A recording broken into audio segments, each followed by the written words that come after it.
Tunamuomba Mheshimiwa Rais kukubali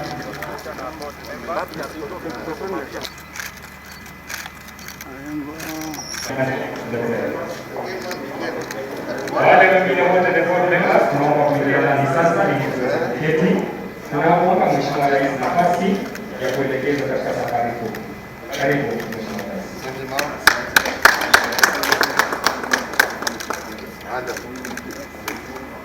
Finally.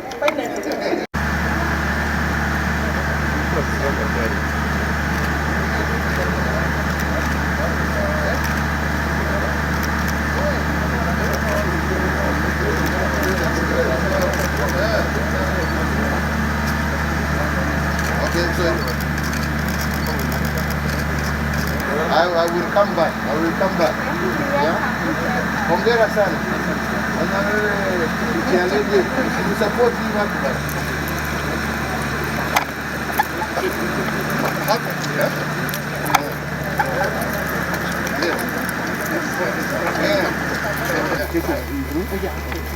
Yes, Brenda.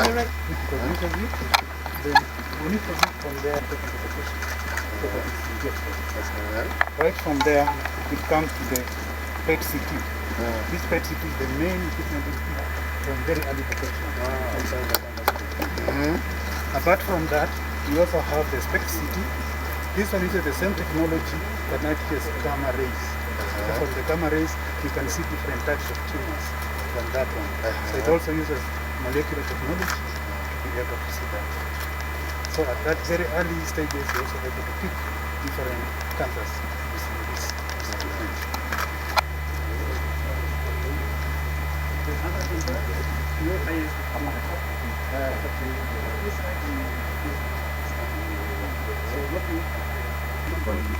It has to go through quality control to ensure whatever we're injecting is of quality and is also safe for human consumption.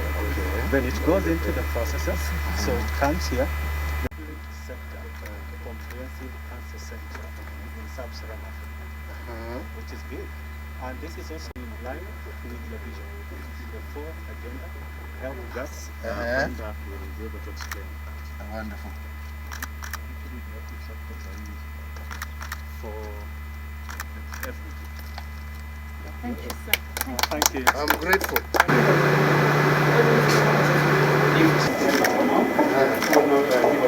Jambo. Tunawaombea. Habari yenu? Daktari. Vipi? The day before yesterday, we had 45 patients waiting for treatment. Unfortunately, yesterday, 3 of them passed away. So here we have our radiation therapy site on the Your Excellency, let me mention something I forgot to mention. Machine in Kenya and the whole region. That's when we now focus the radiation heat machine.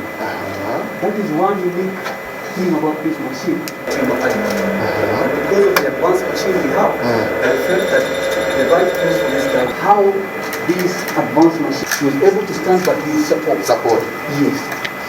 Here, it was the end of week 3. The end of week 5, the guy was You're much better now. Yeah? Oh, well done. I'm happy to see you. I was very excited as I was watching. Yeah? Oh, wonderful, wonderful, wonderful. Is this mom? No, I'm her sister. Oh, you're the sister. How are you? Okay, where do you go to school? Where do you go to school? Oh, wow. Yeah? What's your, are you going to become a doctor now?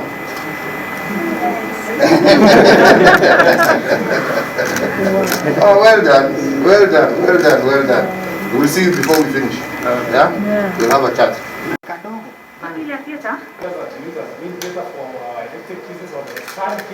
Since we are using this one currently, I will ask your permission This neuro microscope.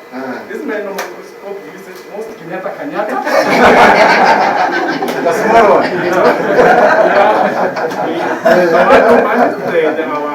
Our neurosurgeries here. It brings us to computers. Well done.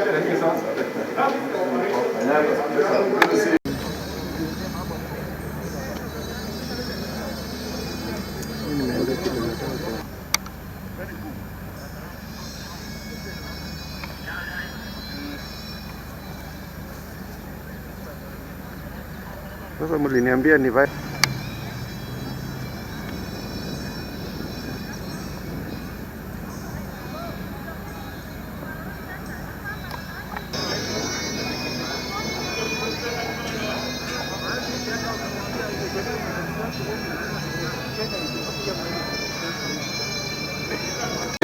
Yes. Please pass on my very best regards. Thank you very much. It's taken a bit of time, but I think we're finally there. And it's a very important step in the bond and the partnership between the University of Manchester and the Christie Hospital. And we have the Dean of the University, Professor... Honorary law degree in the 1960s, came back to Nairobi to present it with that fabulous picture that we managed to find from our archives. And in fact, it's quite interesting timing because it's the 75th anniversary of the Pan-African Congress that was held in 1945 that is being celebrated in a virtual sense in Manchester over the next 2 weeks. So there's a real sense of history coming full circle. Molecular Imaging Centre, and I hear that the hospital has coped extremely well with the COVID-19 pandemic and has managed to keep the cancer treatment ongoing with minimal disruption. So from our side of the world, I would like to congratulate how well your hospital has coped with these unprecedented problems in cancer. So if we can work together to understand the cause of that, whether it's environmental, genetic, or whatever, I think is a very, very important way of deepening our programme of work. And actually, I think from our discussions in February and our deepening relationships, we've just admitted a significant number of students from Kenya into Manchester as well. So I think that's going to be a very, very important part of our deepening partnership. So to come and visit Manchester, just as we will be delighted to come back to Nairobi as soon as travel restrictions are removed. So I'll finish by saying the university and the hospital is absolutely delighted to partner with you in this endeavour, and I hope it will go, and I know it will go from strength to strength. Thank you very much. Thank you very much and sincerely appreciated, and it's unfortunate you couldn't have been with us during the ceremony today. I was really looking forward to that, but the fact that we're able to at least participate together virtually, and as you've correctly said, once this is over, I really look forward to visiting you in Manchester as we had agreed. That time it was for a whole different reason. None of us really expected this situation to be with us. But anyway, at an opportune moment, we will be there, and we look forward to also, as I said earlier, welcoming you here as we continue working to deepen this partnership. And as we have said, I am convinced that this is one of the greatest things that this hospital will be able to take away, you know, both from a learning point of view, but also in terms of helping our Kenyan citizens who are in need and great need of this kind of service. And this will be a first, not just for Kenya, but as we agreed, in our region. And we need to work together to ensure that it becomes a center of excellence for the entire region and benefiting the people of the whole region. So once again, thank you for your partnership, and thank you for the very swift manner in which you have actually acted and responded to our meeting when we met earlier on in January in London. Once again, thank you all, and thank you for participating with us. I'm looking forward to this. We also today had the pleasure of laying the foundation stone for the soon-to-be integrated molecular imaging center. The hospital is beginning construction. The center will host a cyclotron machine, a PET and CT scanners, SPECT, Nini and CT, PET radio pharmacy equipment, an MRI unit, and a CT 256 slice unit. Okay. We have also laid the foundation stone for this hospital's hospitality center, which will cater for the accommodation and hospitality needs of patients and their families. With the impressive equipment, infrastructure, broad services, service range, and highly trained staff, indeed I foresee the Kenyatta University Training, Teaching, Referral, and Research Hospital becoming a leader not just in this country, but in our region and also in the continent. And I look forward, Professor, as we agreed. I'm also happy to note that the steps the hospital has taken to raise its profile and capabilities in oncology. The hospital has implemented a robust strategy to leverage on both local and international partnerships and collaborations. As part of this strategy, as we have witnessed today, the hospital has now signed a memorandum of understanding with the University of Manchester through Christie's Hospital in the United Kingdom towards the establishment of a cancer research center and a specialized training of all its staff. Through you, Madam High Commissioner, I wish to thank our British friends and to assure you of our commitment to ensure that the objectives of this collaboration are indeed realized. Ladies and gentlemen, to ensure universal health coverage is not just a dream, my administration has fostered a mentorship strategy under which level 6 hospitals are helping to upgrade critical services in some level 5 hospitals in the country.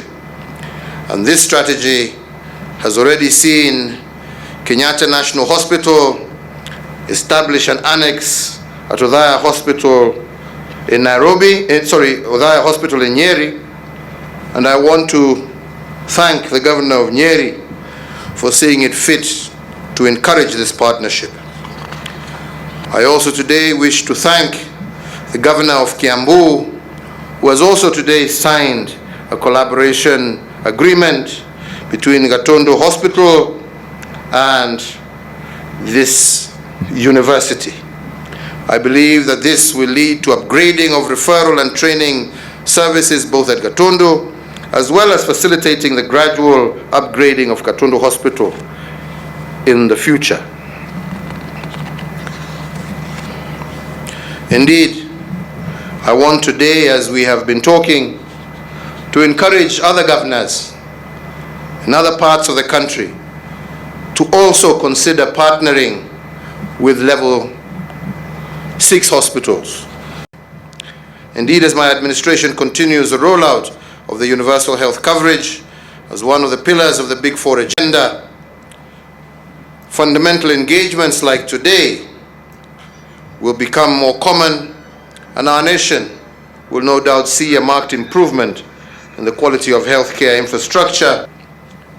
It is truly gratifying today to note that Kenya's health sector continues to make tremendous progress in overall national capacity, response, whilst being able to focus on all the other normal diseases. So today is truly a historic day. We are gathered here to witness yet another bold step as we as a nation inch closer towards the national rollout of universal health coverage. We are, as it were, inking our history. And I'm therefore deeply pleased to join all of you today to commission this hospital, the Kenyatta University Teaching, Referral, and Research Hospital, the most recent example of the ongoing positive transformation within Kenya's health sector. Ladies and gentlemen, there is no doubt that cancers and renal diseases are increasingly becoming a major health challenge in Kenya. And this facility is positioned as part of our national response to that emerging health nightmare for many of our families across the country. So in that regard, I want to note with great satisfaction that Kenyatta University Hospital has an oncology center with a 76-bed capacity, in addition to boasting the state-of-the-art medical equipment and treatment capabilities that are at par with leading hospitals elsewhere in the world. I believe with this oncology center, which is one of a kind in our region, the hospital is able to provide early diagnosis and possible management options of cancer and renal diseases. And I am informed that this will greatly reduce costs to our people and significantly boost recovery rates of our patients. So to all the staff, and I was indeed truly happy to see and to meet most of them as I was touring today, I only urge you to continue serving all the people who walk through your doors and strive to provide exceptionally high quality health care.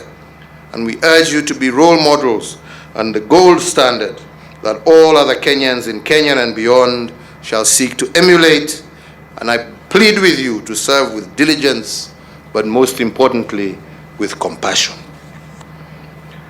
Let this facility be a constant reminder that when called upon to serve, we can be great builders who build greatly. I celebrate the progress we are making as a nation and as a people in enhancing the quality of life and the standards of living. And this morning, indeed, I must say that I said a silent prayer of thanks, well aware that while we still have some ground to cover, we are nevertheless each day and day making steady progress towards our dream of a prosperous, equitable, and happy society.